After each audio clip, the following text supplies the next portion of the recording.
Лото во Босна и Херцеговина не мирува. Посилниот земјотрес кој ја погоди државата нешто по 23 часот.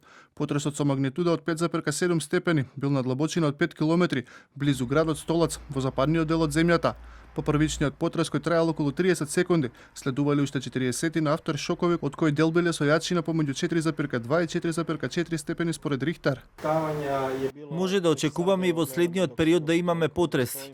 Не може да се исклучи опцијата дека има појак земјотрес, но се надеваме дека ќе се стабилизира тлото. Не би требало да има волку голем земјотрес, но можно е да има неколку со јачина од над 5 степени. Голема врска има самиот терен.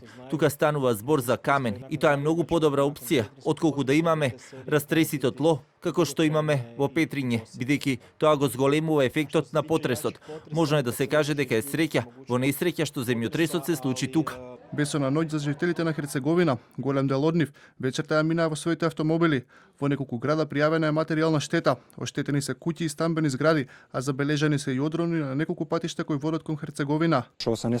Страшно беше, мислам дека се урна куќата. Слушнав како паѓаат работи надвор и ми беше страв да излезам, но немав друг избор. Сега не смеам да се вратам назад, внатре ми останаа сите работи. Се надевам, ќе ми дозволат да влезам на кратко, но мислам дека куќата веќе не е за живење.